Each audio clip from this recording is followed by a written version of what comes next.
খুন করবে, কোনো ফিলিংস নাই। সুদ খাচ্ছে, কোনো ফিলিংস নাই। জেনা করছে ডেইলি, কোনো ফিলিংস নাই। দেখবেন ঘুষ নিচ্ছে, দুর্নীতি করছে, মানুষের সম্পদ আত্মসাৎ করছে, যারা বলবেন ফিলিংসও নাই যে আমি একটা পাপ করছি। কখন এরকম হয় জানেন?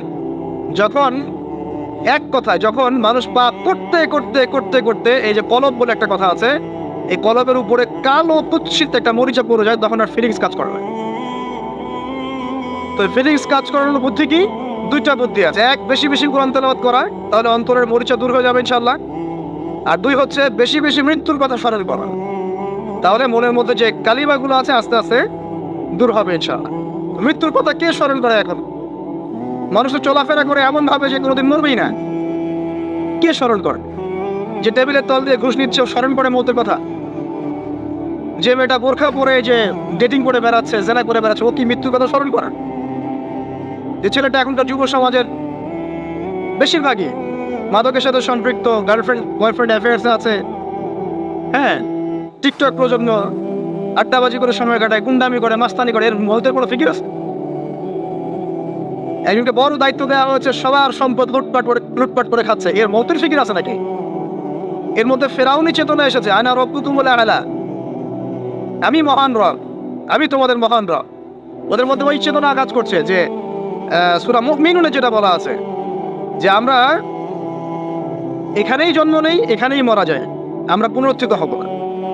ইন হিয়া ইল্লা হায়াতুনা দুনিয়া নামুতু ওয়া নাহইয়া ওয়া মা নাহনু বিমাবউসিন। আমরা এই দুনিয়াতেই বাঁচি, দুনিয়াতেই মরি, আমাদের কোনো পুনরুত্থানের কিছু নাই। এদের চেতনায় মরেন। কে ফিকির করে মত? অথচ আপনি দেখছেন যে প্রতিনিয়তই কোনো কারণ ছাড়াই মানুষ নাই, কোনো কারণ লাগে না। এখন তো কারণ ব্যাখ্যা করতে আমরা পছন্দ করি, এই কারণে ওইটা হয়েছে, ওই কারণে এটা হয়েছে। এটাকে বলে কার্যকারণ তত্ত্ব। দর্শনের ভাষায় কি বলে? কার্যকারণ তত্ত্ব। এটা আপনারা ফিলোসফি পড়লে বুঝবেন। আর প্রত্যেকটা কাজের পিছনে একটা কারণ থাকে, আমরা কারণটা সার্চ করি বেশি। এখন কারণ ছাড়াই মানুষ ডেড। এই যে যাচ্ছে, উপরে একটা সুন্দর করে বড় একটা পাথর ঝুলছে, সব পাস হয়ে যাচ্ছে ওখান থেকে। মানে রাস্তায় কাজ চলছে, উপরে আবার এটা ঝুলছেও, আর মানুষ আবার উন্নিশ দিয়ে যাতায়াত করছে। তো যারা রাখছে ওদের ইন্টেলেকচুয়াল অবস্থা চিন্তা করেন, আর যারা আমরা উত্তল দিয়ে যাচ্ছি তারও অবস্থা চিন্তা করেন। বুদ্ধিভিত্তিকভাবে আমরা কোন জায়গায় চিন্তা করেন? মানে মানুষ বিজি রোড দিয়ে যাচ্ছে, ওখানেই কাজ হচ্ছে, আবার যেখানে কাজ হচ্ছে দেখছি সেখানে আমরাও আবার তল দিয়ে যাচ্ছি। সবাই পাস হয়ে গেল, যাদের তাকদিরে লেখা ছিল মওত একদম মুহূর্তের মধ্যে শেষ। কি কারণ ব্যাখ্যা করবেন? কোনো সায়েন্স দিয়ে ব্যাখ্যা করতে পারবেন? পারবেন না। ওই ময়মনসিংহে ওই যে মহিলারা যাচ্ছে, ট্রাক মেরে দিয়ে চলে গেল, মহিলার পেট থেকে বাচ্চা ফেটে পেট ফেটে বাচ্চা বের হয়ে গেল, বাচ্চা জীবিত, মা ডেড। সায়েন্স দিয়ে ব্যাখ্যা করতে পারবেন? এটাই তাকদির। একেই বলে তাকদির, যেটাকে সায়েন্স দিয়ে ব্যাখ্যা করা যায় না, বিজ্ঞান দিয়ে ব্যাখ্যা করা যায় না। এরকম ঘটনা কত ঘটছে অহরহ। দুজন বসে আছে, হাজব্যান্ড ওয়াইফ, হাজব্যান্ডের যাওয়ার কথা, হাজব্যান্ড ওয়াইফের গাড়িতে বসছে, আর ওয়াইফ হাজব্যান্ডের গাড়ি ড্রাইভ করছে। আর এই হাজব্যান্ডের দুশ্মন যে ছিল, সে টার্গেট করেছিল যে ওই লোকটাকে গুলি করে মারবে রাস্তায়। যেহেতু ওয়াইফ হাজব্যান্ডের গাড়ি ড্রাইভ করছে, রাস্তায় ওয়াইফ ডেড, হাজব্যান্ড জীবিত। তাকদির। তো তাকদিরকে কি আপনি এই ভাগ্যটা কি আপনি সায়েন্স দিয়ে ব্যাখ্যা করতে পারবেন? সম্ভব? অহরহ এরকম মৌতের ঘটনা ঘটছে। তারপরেও দেখবেন যুবকদের এই বিলাসিতা, এই মানে আড্ডাবাজি, মেয়েদের পিছনে ঘোরা, এই যে মাদক সেবন করা, টিকটক করা, বুদ্ধি প্রতিবন্ধী প্রজন্মের মতো, এগুলো থামছে না। কোনো শিক্ষাই তারা নিতে যাচ্ছে না। বয়স হয়ে গেছে, অনেক বয়স, দেখবেন ওই যে চায়ের দোকানে বসে ক্যারাম খেলছে।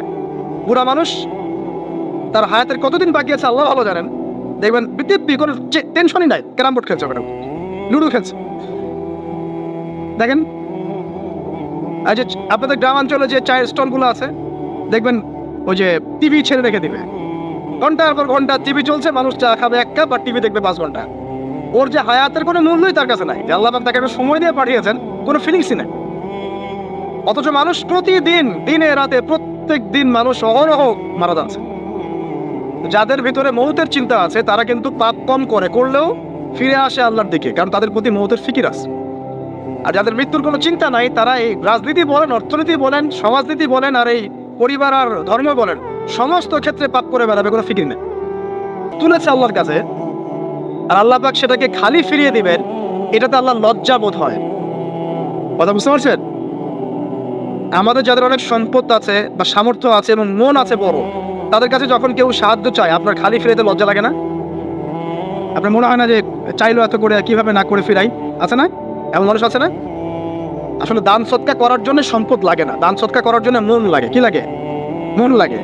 দেখবেন অনেক কোটি আল্লাহ আছে মানুষ দান সৎকা করতে পারে না, জাকাতই তো দেয় না, দান সৎকা করবে সে। বাংলাদেশে যত কোটিপতিগুলো আছে সবার থেকে জাকাত নেওয়া শুরু করলে এদেশে কোনো দারিদ্রতা বলে কিছু থাকবে না, ইনশাআল্লাহ থাকবেই না, এটাই বাস্তব। কে উদ্ধার করবে সেই টাকা? ইমাম মাহাদি আসলে করবে ইনশাআল্লাহ, ঈসা ইবনে মারিয়াম আসলে করবে ইনশাআল্লাহ। তখন কে জাকাত না দিয়ে পার পায় তাই দেখা যাবে। একটা ব্যক্তি পাওয়া যাবে না জাকাত না দিয়ে পার পায়। অবশ্য তখন এমন একটা যুগ আসবে যে মানুষ জাকাতের টাকা নিয়ে ঘুরবে, কিন্তু নেওয়ার মতো মানুষ নাই, সবাই সচ্ছল। আল্লাহ পাক সে সুদিন ফিরায় আনুক, আমিন। এটা বলছিলাম যে সৎকা করার জন্য মন লাগে, আবার টাকা লাগে না। এখন আসেন, কেউ যদি আমাদের কাছে এভাবে চায় আমরা খালি ফিরাতে লজ্জা বোধ করি। আল্লাহ পাক বলছেন যে আমার কাছে যখন বান্দা কিছু চায় তার হাতটাকে আমি খালি ফিরাই দেবো, এটাতে আমি লজ্জা বোধ করি। দোয়া করলে কয়েকটা বিষয় একটা হবেই, হয় আপনি সাথে সাথে সেটা পাবেন, না হলে একটু দেরিতে পাবেন, না হলে আল্লাহ পাক সেটা জমা করে রাখবেন পরকালের জন্য।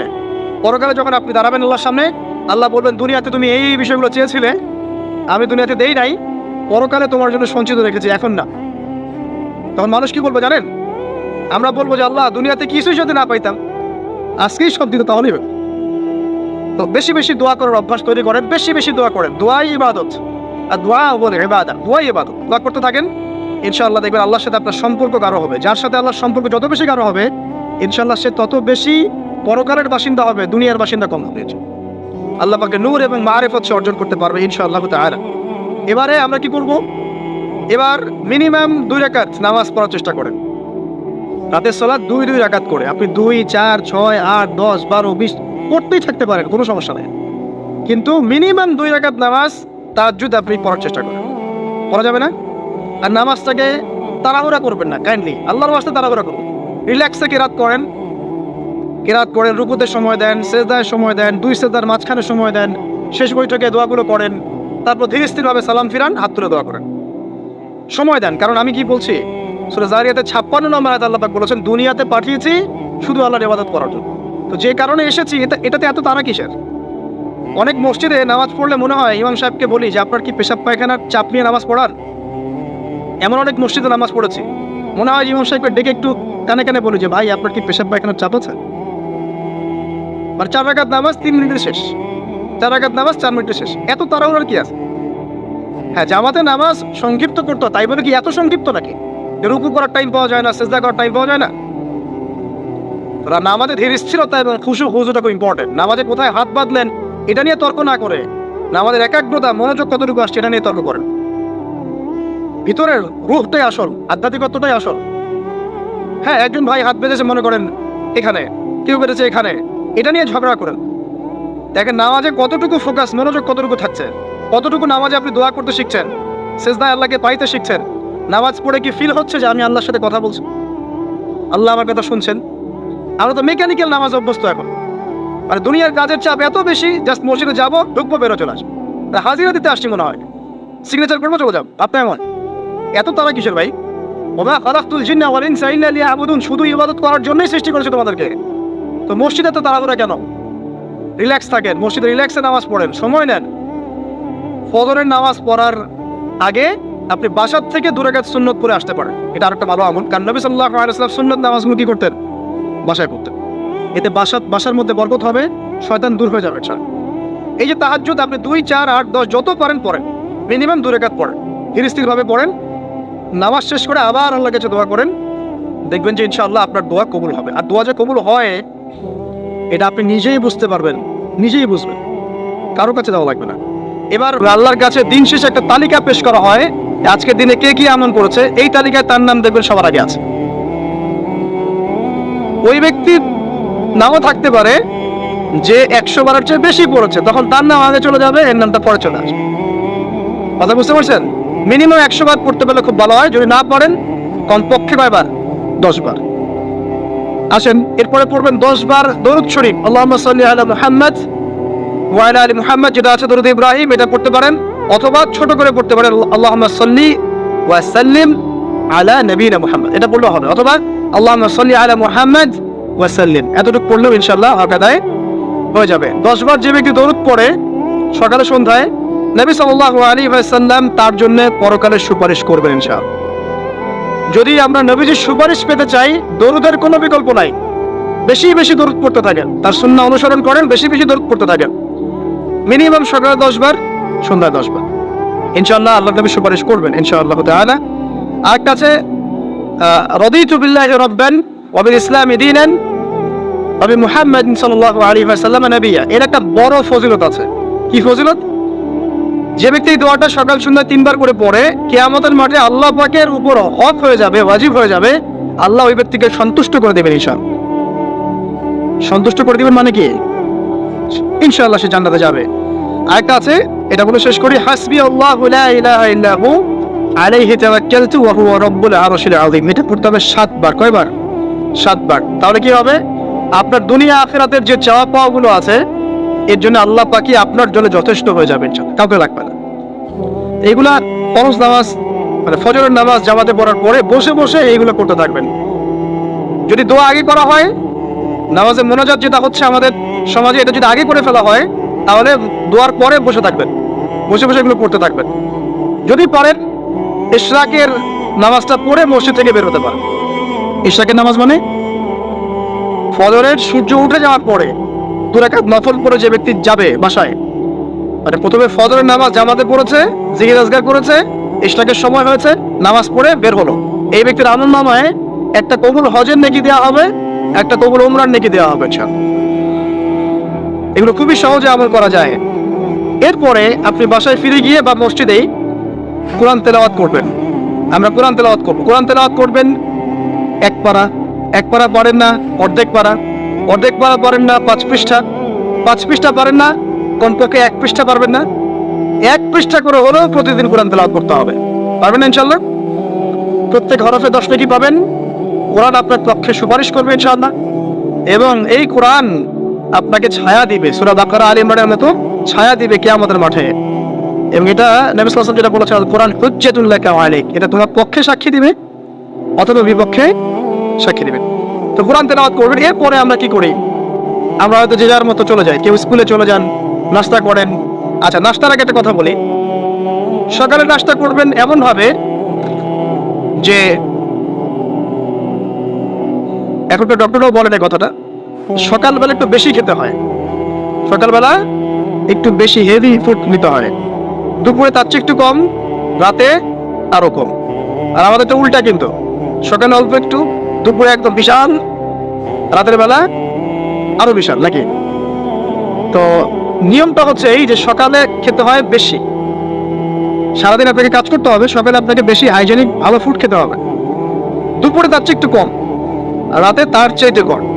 এভাবে খেতে পারলে প্রফিটিক খাওয়া হবে ইনশাআল্লাহ। আর খাবার আমাদের সুন্নাহ মতো খাওয়ার দরকার নেই, নবী সাল্লাল্লাহু আলাইহি ওয়াসাল্লামের সুন্নাহ মতো খায়েন। আমাদের সুন্নাহটা কেমন? আমরা 7 পেট খাই। 5 পেট?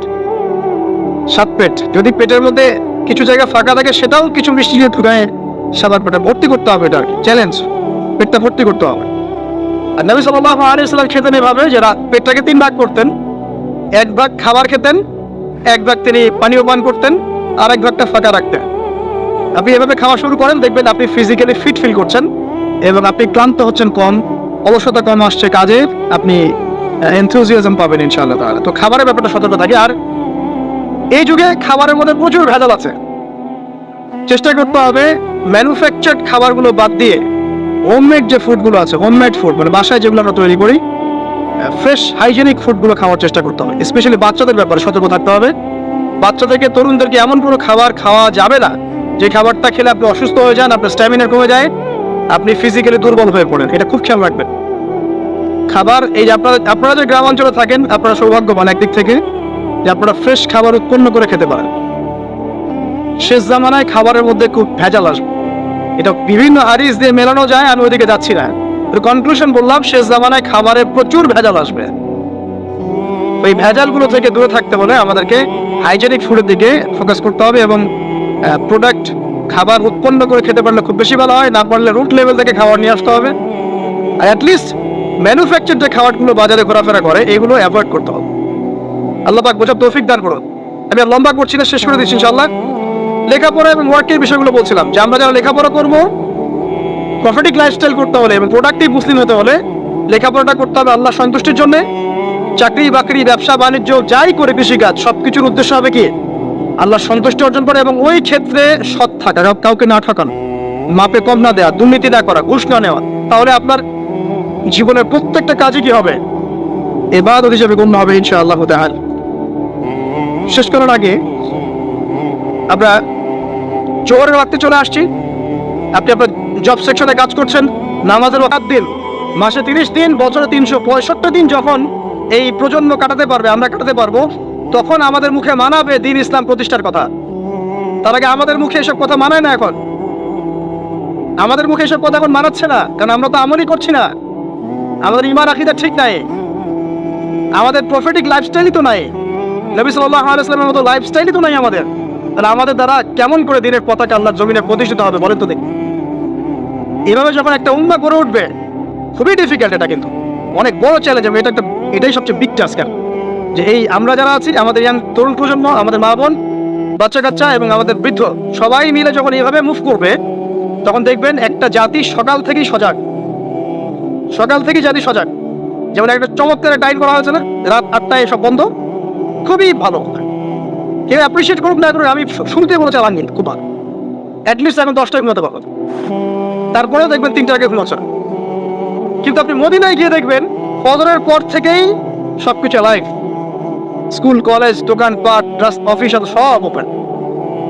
কারণ আমাদের উম্মত, এই উম্মতের জন্য ফজরের পরের সময়টাতেই বরকত রাখা হয়েছে।